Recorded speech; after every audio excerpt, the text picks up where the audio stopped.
Are you ready to rock and roll? Well, we're excited because today we really begin the journey of bringing you so many different individual skills and tools to kind of fill out that set of 7 pillars, fill out, if you would, that football field. And I want to show you a little bit of where we are. Our goal here is to make sure you leave here not with information, but with a plan.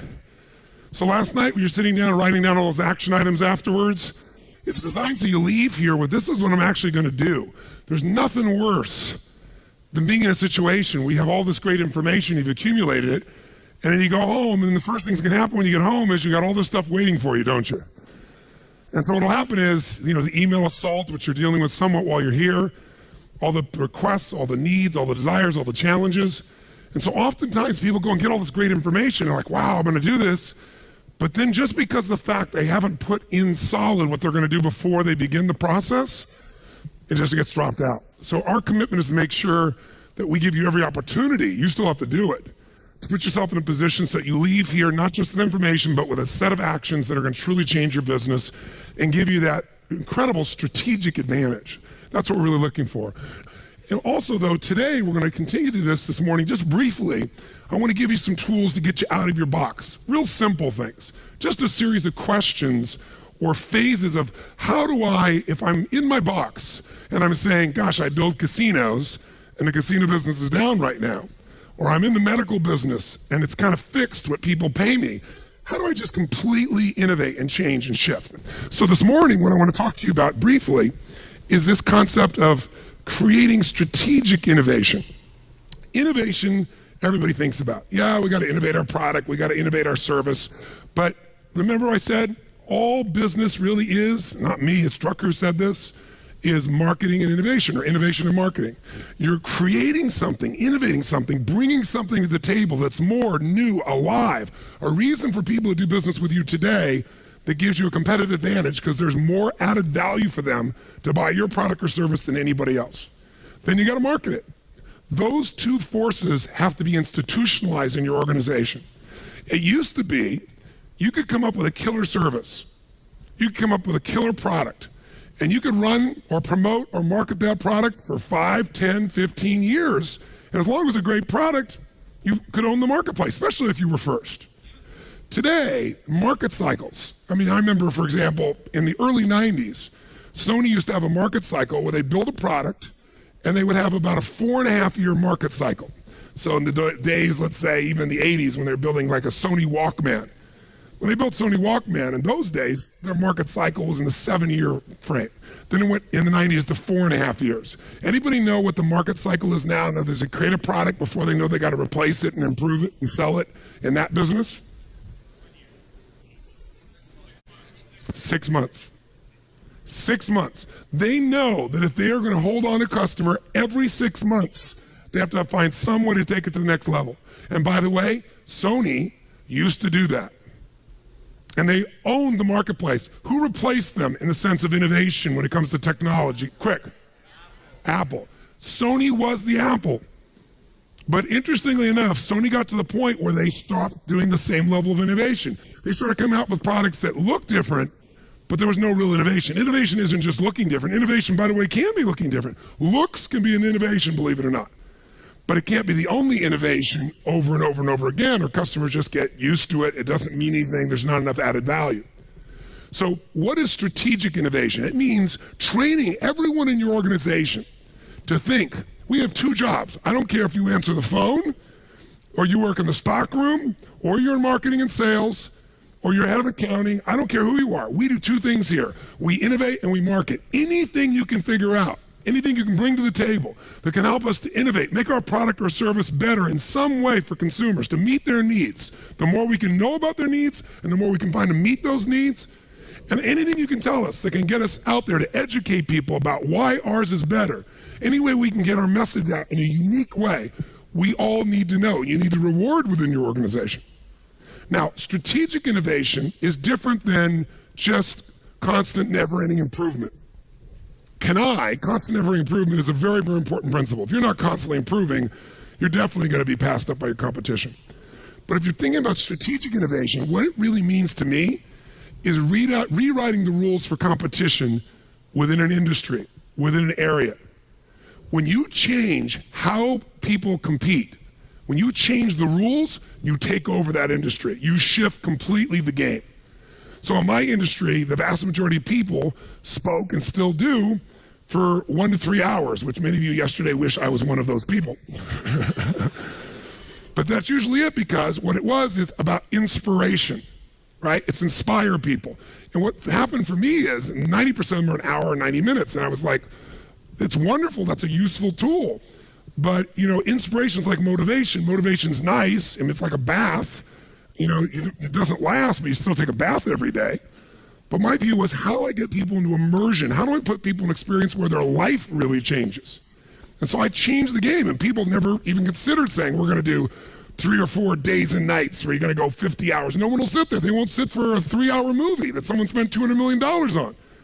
But I changed the game. I changed the rules, because once people got the result, even if in the beginning it was tough on them, by the end, the level of transformation was so huge, it changed the rules, it changed the game, it changed the size, it gave me a brand, it let me dominate an industry. Because when people walk up to me throughout my life, the number one phrase, you can see me anywhere in the world, dozen times a day, not in a seminar, I mean just walking around, is, oh my God, Tony Robbins, you changed my life. It's like, and I always say, well, you changed, but thanks for the credit, I'm glad I helped. But they'll say that like clockwork, every single time. That's different than I like your product.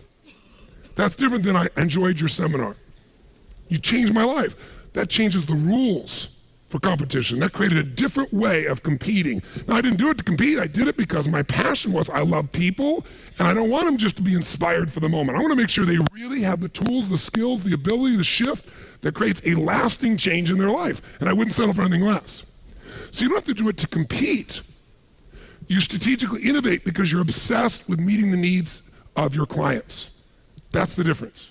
Now, who's done this? Well, Sony did it in a really simple way.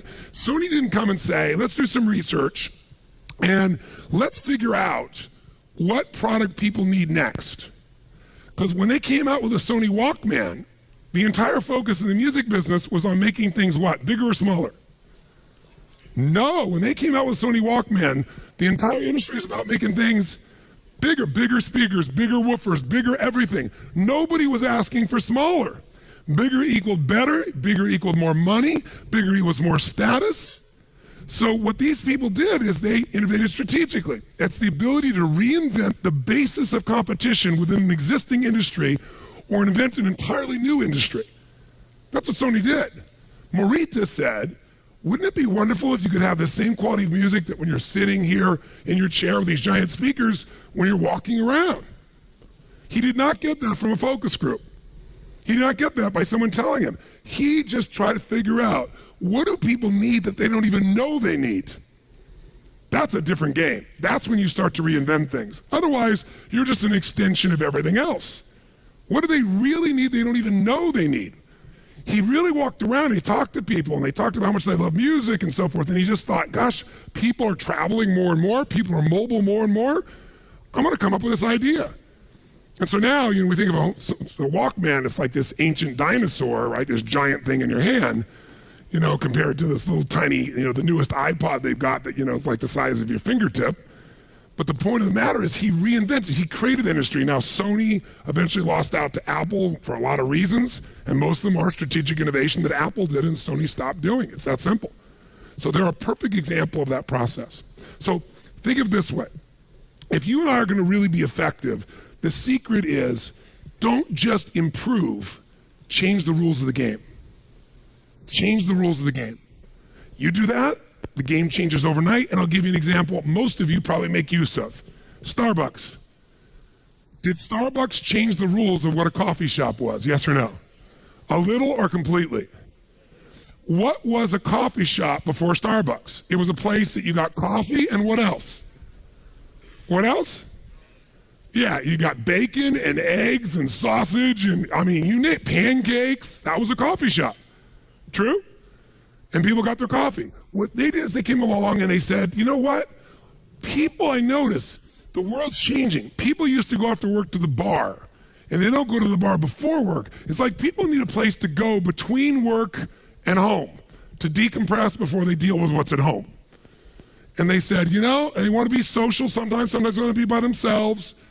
And then this man didn't even create this, right? How did Howard find or come up with Starbucks? He went overseas, he was in Italy, and he saw these little coffee shops, these little bistros, and he was like, wow, I think that could work. All he did was model it and come bring it here. But he changed the game of competition. He wasn't competing with Denny's. He wasn't competing with these normal coffee shops. He was this high-end, super expensive. You got an identity by going there. You got a social experience by going there. You got a place to be able to go between your life to decompress. He changed the entire rules of competition. And by the way, he was first. The first one not to ever make one. The first one to get in consumers' hearts and minds. And once he was first, there are a bunch of people that try to copy it. They might even have better coffee. But once they're first as a brand, he innovated first and he branded first, and they own the market. And by the way, how much have they grown? How many stores did they have in 1998?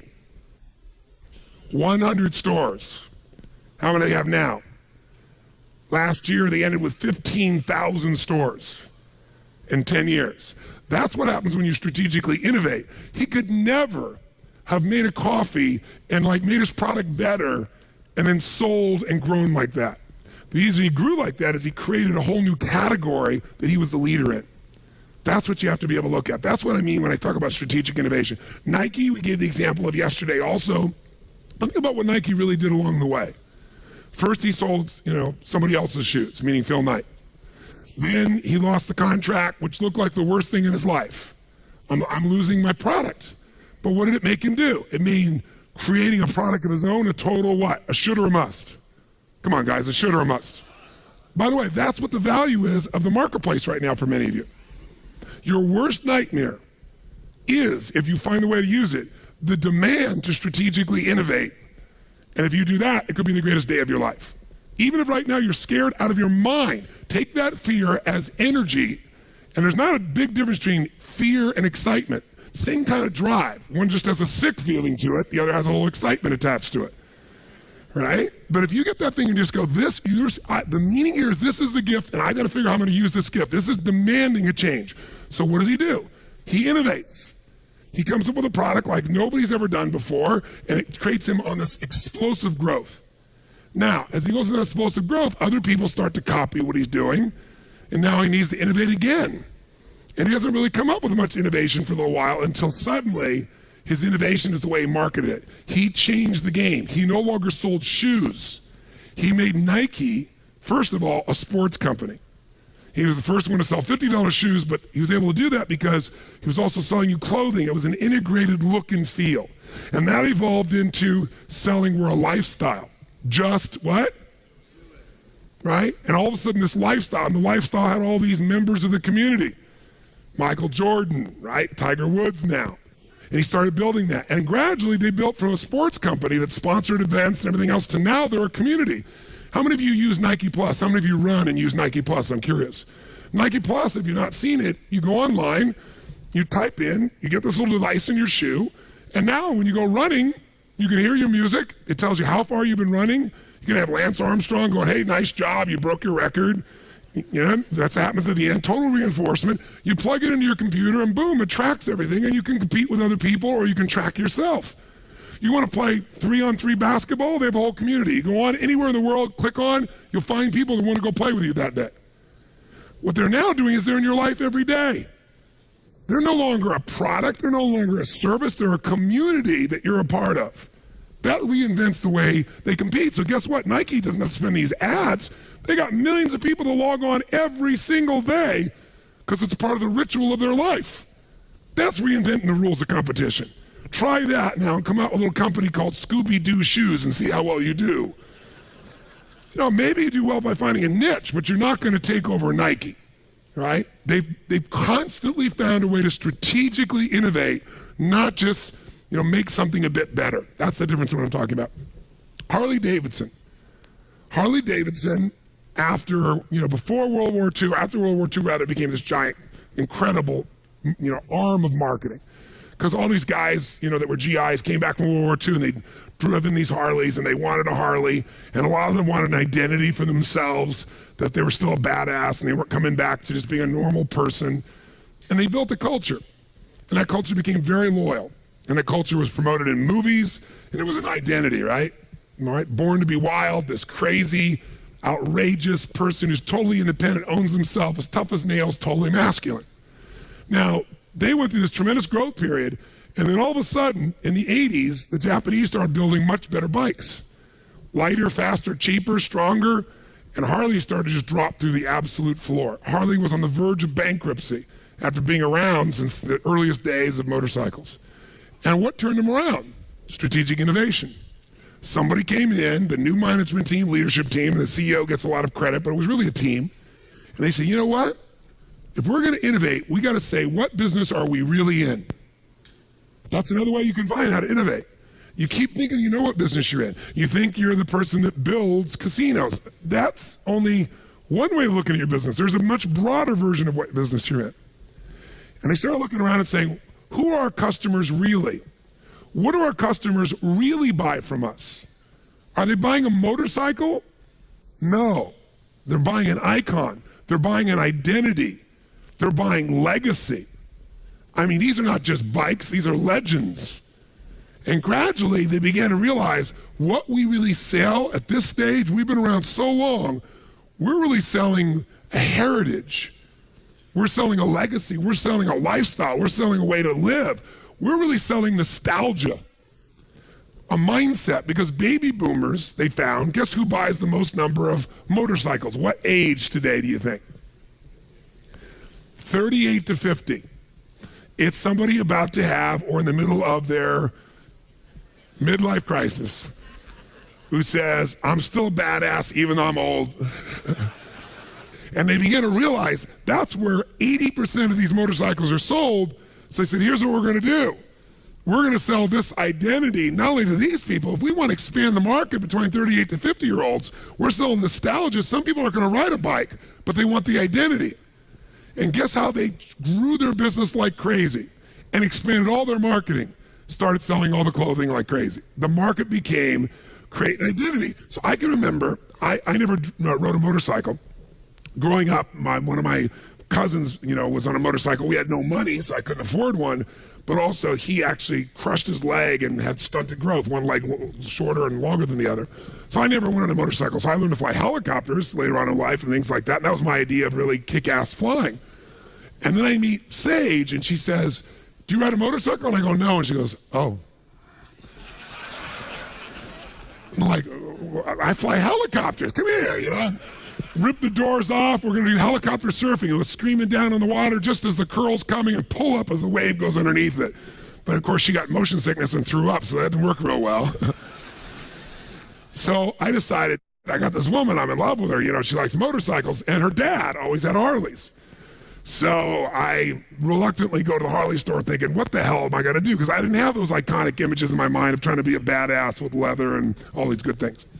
So I get on this motorcycle, and it's like, wow, it's like flying. I mean, this is really cool. It's a lot like flying. It's an incredible feel. So I don't have a license. I drive a motorcycle for 20 minutes, and the guy, I said, if I want to see the best motorcycles all at once, because I always want, the very best, how would I do it? He said, well, you'd go on this incredible rally.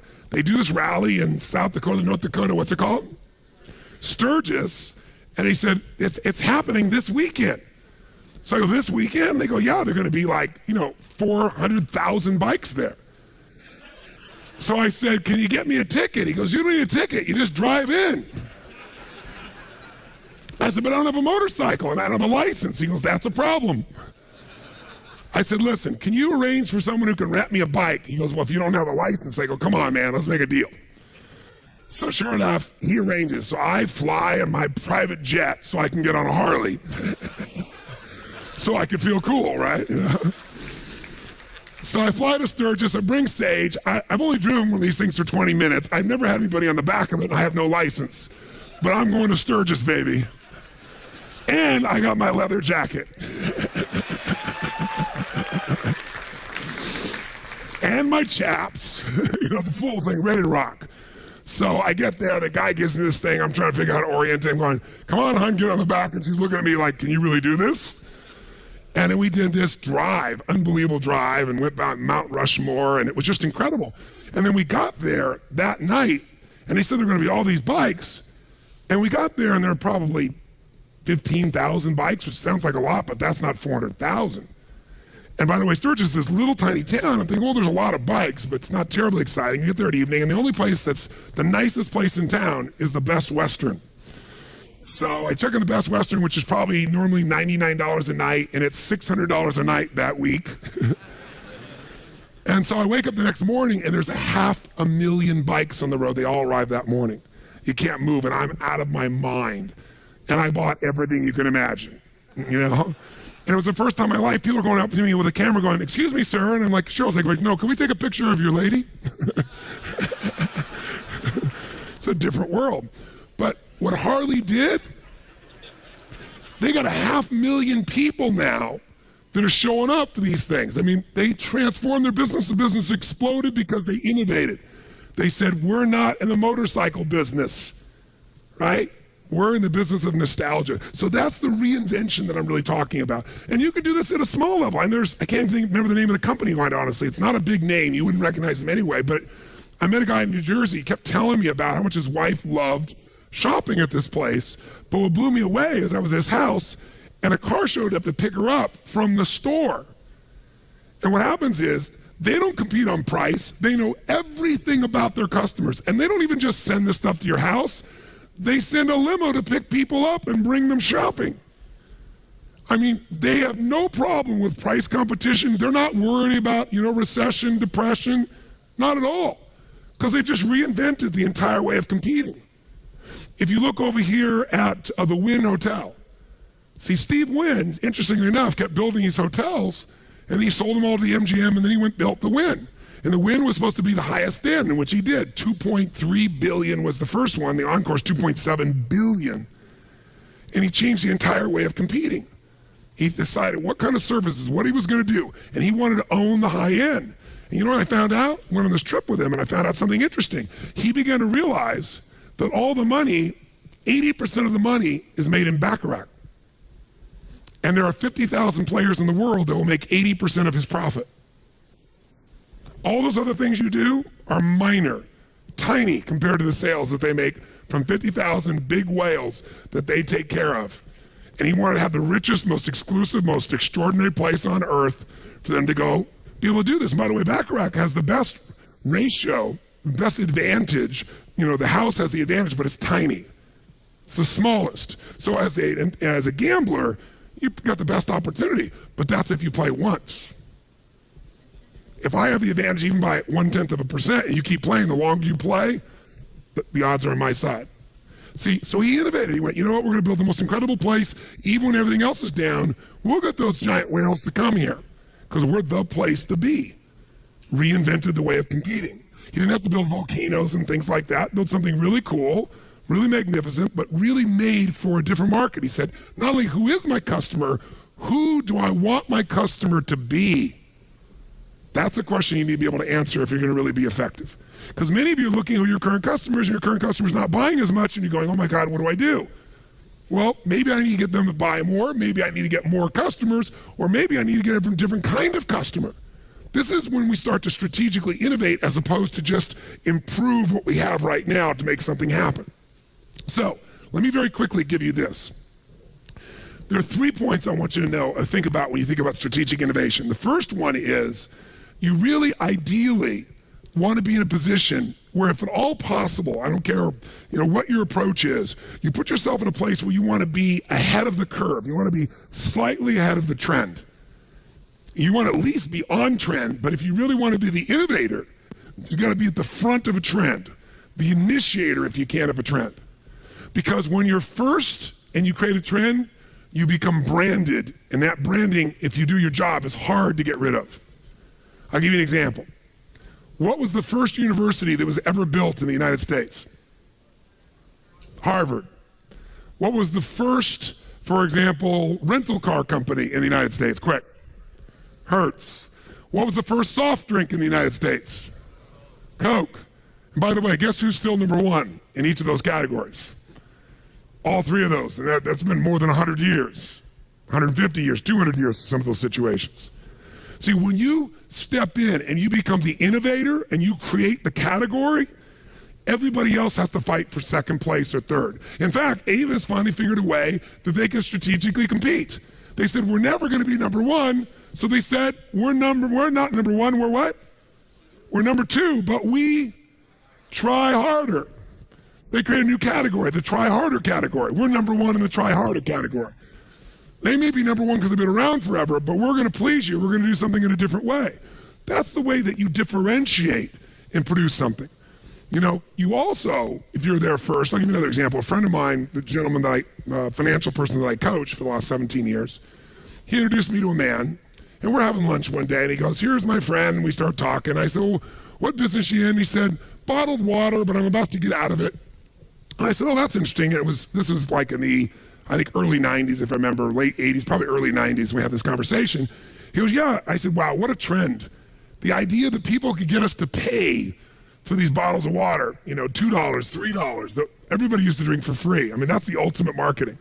In fact, Coca-Cola and people like that were making more money. Some of them were charging more per ounce for water than for Coke, or than for beer, or Borden's milk. And it's just water. I said, that's amazing marketing. He goes, yeah, I was really lucky though. He said, I got in the mineral water business right as a trend happened. I said, what was that? He said, when people started saying it was okay not to drink and even started promoting designated driver, I thought this is a trend that I think is going to stick. You know, I think people are going to take advantage that they don't have to drink. They don't have to feel pressured to drink. And I think they're going to look for an alternative while they're in the bar. And he said, I thought the alternative was this little company I bought for $500,000 called Perrier. He bought it for $500,000. It was making $100,000 a year. He kept that company for 15 years and sold it for $2.2 billion because he was ahead of a trend. All right, and he was there. And by the way, people don't say, give me a mineral water. Most of the time they'd say, give me a Perrier. In fact, Pepsi hates that people still often say, can I have a Coke? Because they're first, right? And so in any industry you can do that. You know, in my industry, the greatest compliment I get is speakers come up and say to me, you know, gosh, you know, guess what? I have these people telling me, you know, you remind me of Tony Robbins. And I think, wow, I'm really complimented. I'm also going, great, I want you to be like Tony Robbins. That's a great compliment for me, a great compliment for you, but it also comes because I was here first, baby, and I did my job. I delivered in a category no one had ever done anything like. That's how you strategically innovate and own something. See, you got two choices. Try to go sell everybody, or have people, when they think of the best, they think of something they want, and they think of the best, they think of you. Very, very different game. Very, very different approach. Now, you want to be first ideally, but if you can avoid it, you don't want to be the ultimate pioneer in some businesses, because the pioneer, the Indians usually put arrows in their back. So it's nice to know the trend is real if possible. It's not always possible, but ideally near the lead. The other thing you want to do ideally is get in a game with infinite upside. Get in a game with infinite upside. If you're going to strategically innovate and you're going to create this new product, this new service, this new approach to things, you don't want to be in a situation where you spend all this time and energy and create something new that has a limited amount of upside. It's going to have a 3-month upside, a 6-month upside, or people can only do so much. Now, I didn't do this because I didn't enter a business and go, where can I go get the largest margin possible as a business owner? This was my mission. So I didn't do that. I didn't go, where do I do a business that I can go sell for 10 times, 20 times, 30 times? Where am I going to get the largest multiple? I didn't do that. I didn't look for infinite upside. In my case, it was just driven by wanting to serve. But today as a businessman, entering into businesses, I'm going, what's a trend that's just beginning that I think has real legs? Is there a place, is there a way to partner where we're the leader in that trend, but also where that trend's not going to be short-lived, it's got infinite growth and upside, where there's real opportunity. Then you start to think in a more strategic way. Is this making sense? Okay? So now, you might say, okay, Tony, this is all cool, but how do I do it? Here's what, I'm going to make this so damn easy. 5 little areas that if you go into these areas, you will automatically get the ideas for strategic innovation. In other words, if innovation needs to be a part of your life, and you're saying, okay, Tony, I want to innovate, how do I do it?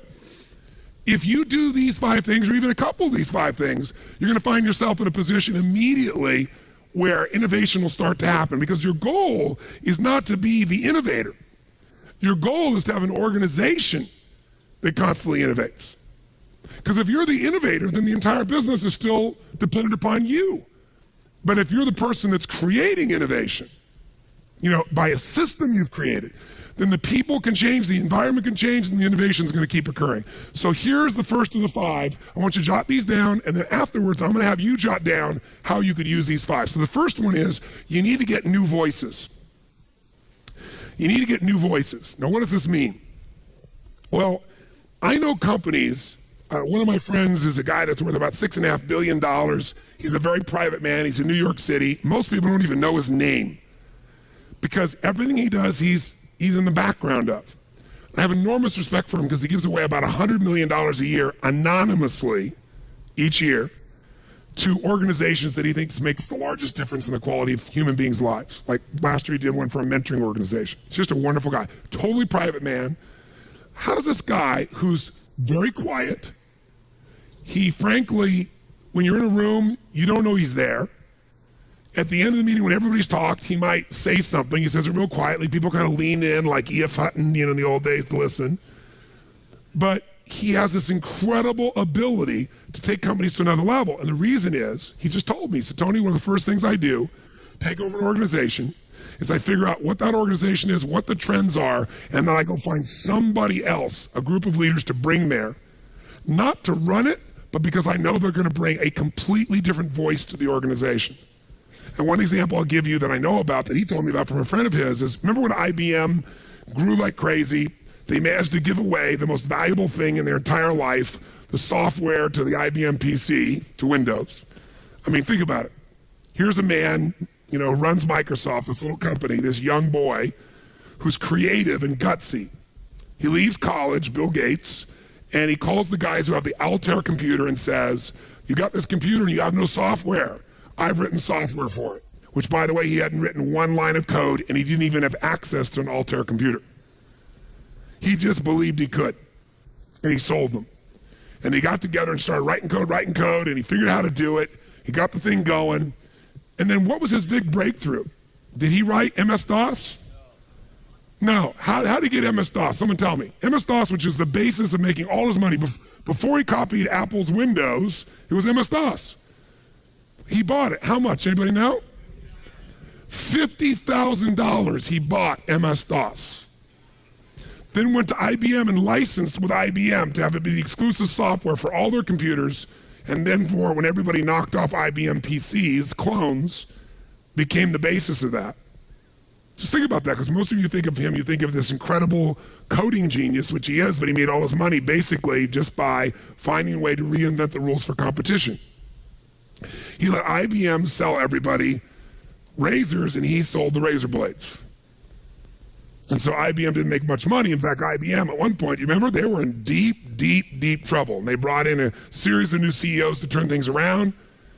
And they brought in I don't know how to pronounce his name. It was Gestetner, the gentleman who came in, who was like the major turnaround guy. What's his name? Gertner, thank you. And Gertner comes in, and sure enough, when Gertner came in, the first thing Gertner did, was brilliant, is he realized that for IBM to change, somebody interviewed him in an article, and this is where I saw it, and they said, will IBM be able to turn things around? Will they be able to come back? Will they be able to become a force in computers or computer services or anything of that nature? And he said, I had the same question when I came on board. And he said, here's how I addressed it. I asked the question of our executive team, our leadership team, our management team, our marketing team. I said this: how many people do we have under the age of 40 who are based on the West Coast and Northern California on our core teams? That was the only question he asked. And they went, none. He said, and the answer is, we will fail. He said, because 85% of the innovation that's happening in the world is coming from the location called Silicon Valley in Northern California, and it's by people under the age of 40. What we have to do right now, if we're going to transform this company and innovate, is we need new voices. We need people who have a completely different voice. They have a completely different life experience. They will naturally cause us to what? Innovate. But we can't do this if we're like going to visit them once in a while. Proximity is power. Whenever you're around something day in and day out, it's going to have an impact on you. And you need to go get new voices. So my friend that I told you about from New York, what he's constantly doing is each year, even in companies he owns, he deliberately brings in some new key executives constantly, if for no other reason, but make sure he gets new voices. New voices will cause innovation to occur. It'll happen very, very rapidly for you. Here's the second way or place you can get innovation. New questions. New questions give you new what, my friends? Answers. See, a lot of times, you're starting out with a presupposition. Like last night when the gentleman raised his hand again and came over to me initially and said, well, how do I do this when it's impossible? How do I do this when no one is buying right now casinos, not building casinos? How do I? Presuppositions. His question guaranteed he couldn't come up with an answer. The quality of your question creates the quality of your answer. So I'll give you one example that's real fast, and then you can think of some of your own ideas here. New questions would be Bill Gates. I was talking with some people that knew Bill Gates, and I was trying to dig underneath, and some of you have been to my programs. Who's been to Date with Destiny? Anybody here been to Date with Destiny? Wow, quite a few. So you've been to Date with Destiny, all of us as human beings are controlled by what we focus on. Whatever you focus on, you're going to feel it, even if it's not true. So if you focus on the world's ending and you imagine the whole world's going to come to an end, we're never going to ever be in happy times again, you see it, you imagine it, you focus on it, you're going to feel it. But what controls our focus more than anything else is questions. Because if somebody asks you a question, even if you don't want to answer it, if you keep asking that person, just to understand what you're saying, they have to imagine it. They have to go in their head. They have to change what they focus on. Well, human beings tend to have what I call a primary question. One question you ask more often than anything else on earth. And you ask it subconsciously all the time. And people who went through Date with Destiny discover it. And it's why some people, for example, might go out in life and they make all these great changes and it never lasts. Because the primary question they have is, why do I always screw things up? And it's an unconscious question. Why can't I succeed or sustain success? Or how do I make everybody happy all the time? Ain't gonna happen. But see, they're constantly asking a question that's unanswerable or moves them in a negative location. You change that question and you change what they focus on, their whole life changes. If they change the question to, how can I appreciate even more all the gifts God's giving me right now? And that becomes a primary question. They walk around in gratitude all the time subconsciously. So questions control the way we think. Whenever you see someone successful and they come up with a new answer, it's because they asked a new question. What question did Bill Gates ask that was different than other people building software? He did not ask the question of himself and his team, how can we build better software? Here's the question he asked, the exact question he asked, because repeated me again and again by people on his core partnership and team. He said, how can I become the intelligence that runs all computers worldwide? How can I become the intelligence that runs all computers worldwide? And when he asked that, he realized all computers have one thing in common, and that is if we're going to have computers being able to communicate to each other, we're going to have common software. The hardware may be different, it's the software, and that's why he got that. By the way, that question is also why he was late to the internet. Because the internet's not about controlling computers. It's a different question with a different answer about networking. So you got to ask yourself, what are some new questions? Because new questions, by the way, will start new conversations. And if you do it with new people, with new voices, innovation is going to go crazy. It's going to be institutionalized. Third question, or third new thing for you is new perspectives. New perspectives only happen if you get yourself in a new environment. There's a company called Nokia. Many of you know. Who's got a Nokia phone in this room? I'm curious. Now look at this group of hands. Nokia was dominating the marketplace prior to the iPhone, complete domination of the marketplace for many, many years. Nokia was not a dominant source. Where is Nokia based? Who knows? Yeah, it's in a very, very cold, dark place in Scandinavia on the edge of the Adriatic Sea, and they were trying to figure out what customers wanted by working with engineers who are working there in Finland. And guess what? They weren't doing so well. But somebody in the group got smart and said, you know what? We keep making more and more technical phones, and we keep innovating the technology like they used to do with VCRs when all of us were kids. And they made so much innovation, you didn't use any of it.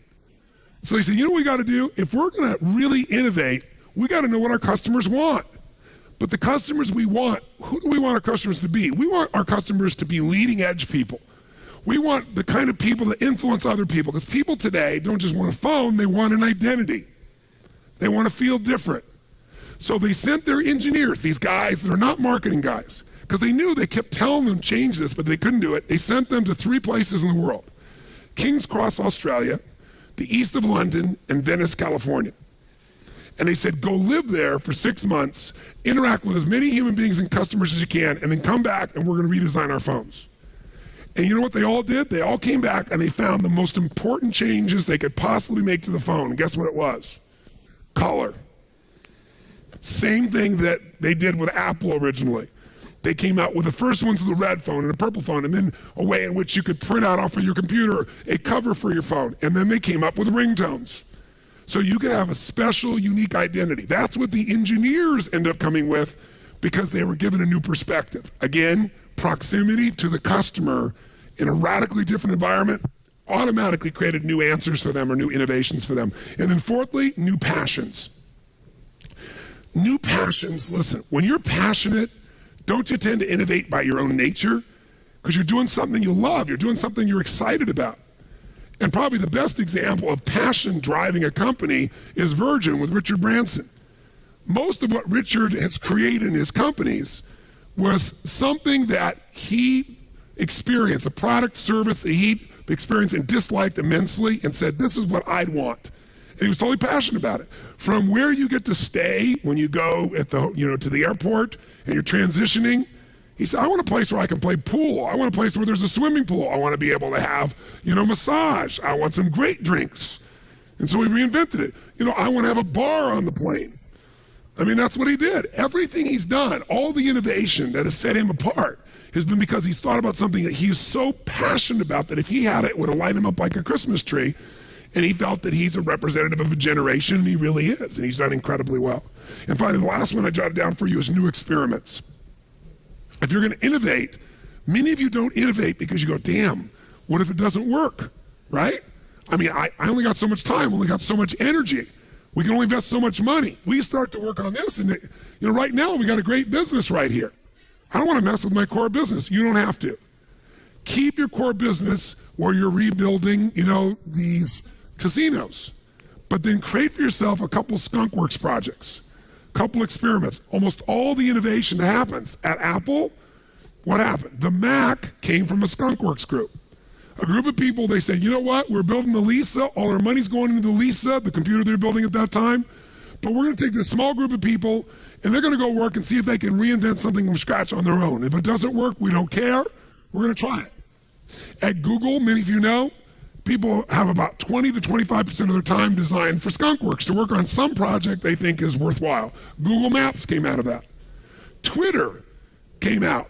A company is building these great resources, and this little side, stupid little project called Twitter. And now it's growing at 8,000%. They've already been offered, I think, $300 million or $350 million, right? Facebook wants to buy them. And they're at the beginning of the beginning of the beginning, what's happening with Twitter. Total innovation. You can use these same resources. Twitter's an interesting example. I thought to myself, someone's telling me, you got to do this Twitter thing. And I'm like, Twitter? I mean, get a life. When I want to type what I'm doing when I'm doing it, I said, first of all, my wife would kill me because we have a private life. Because I said, oh yeah, here we are in Sun Valley, and all of a sudden people start showing up, right?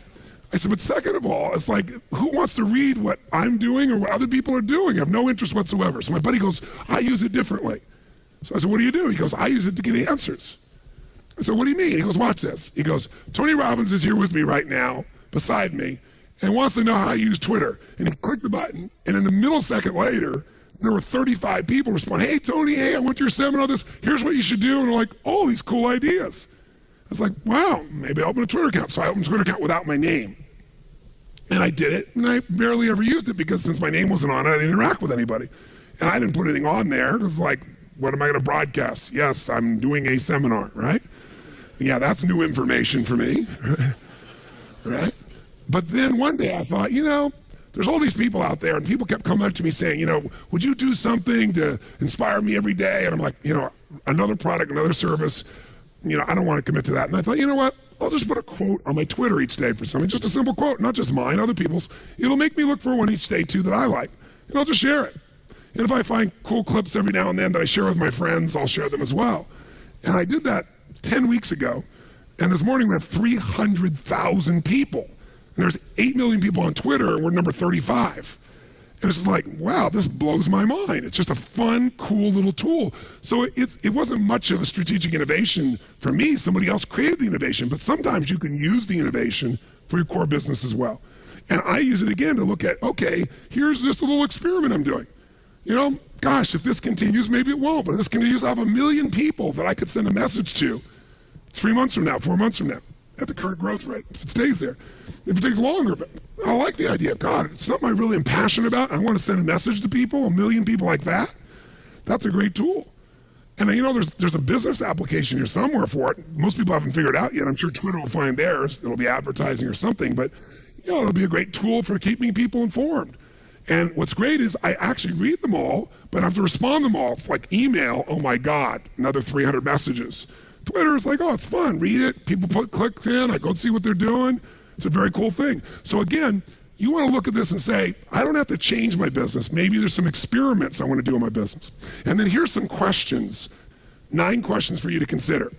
And here's what they are. I'll read them out for you real quick.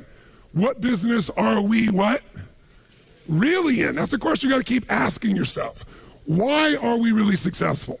Many of you think you're successful for one reason, but you're successful for something completely different. It's worth taking the time with your team to ask this question. Who is our customer, really? Or who does our customer really need to be in the next 5 years? If you're going to start a business today from scratch and maximize impact, leverage, and profitability, what would you do? Some of you may be starting a business within your business to compete in this new world. What distribution channels are we not maximizing or using? What technology are we not using or maximizing? That's why I mentioned Twitter to you. What identity do you want people to associate to your business? Who do they become by doing business with you?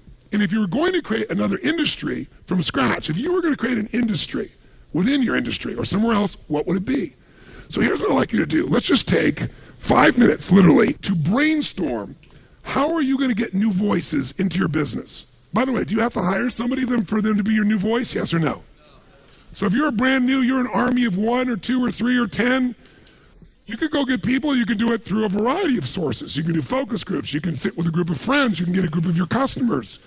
You could use a service like Twitter. You could do all kinds of things.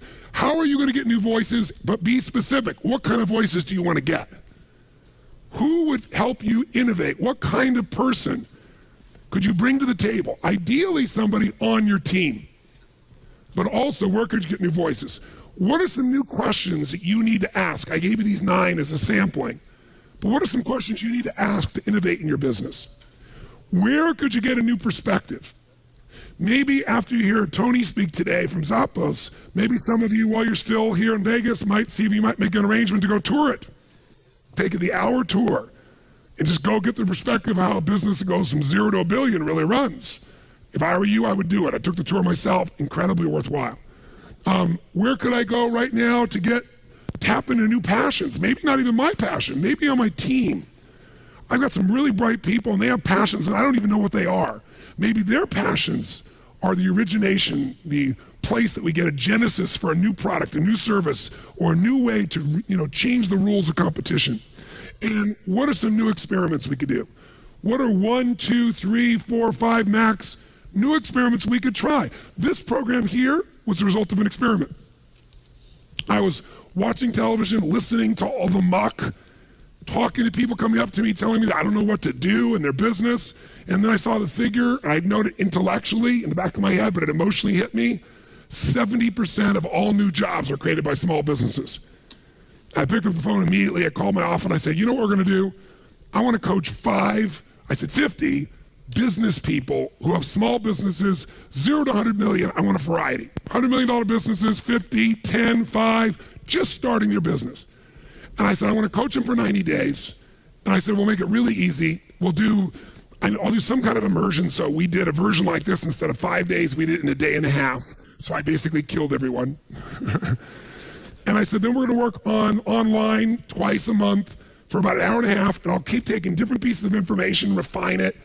And I'm saying we're gonna transform their lives, and we're gonna create a system that once we have that system, it won't be limited to me and my throat. It'll be something that people can do in immersion on their own over and over again so they get the training effect. And I said, and we'll find the right partner, we'll market it together, we're looking for ways of transforming the business. We won't just teach them, we'll give them tools. So we'll team up and partner with the right people. And all this came out of being stimulated by something I'm passionate to make a difference in and doing an experiment. And then I got some new questions, some new voices, and now we're laying the foundation here this week for something that we're going to be launching that I think will be as big as anything we've done in any of our other companies. So right now, immediately, while you're in state, you got 5 minutes max, write as fast as you can in each of these categories. How are you going to get those new voices?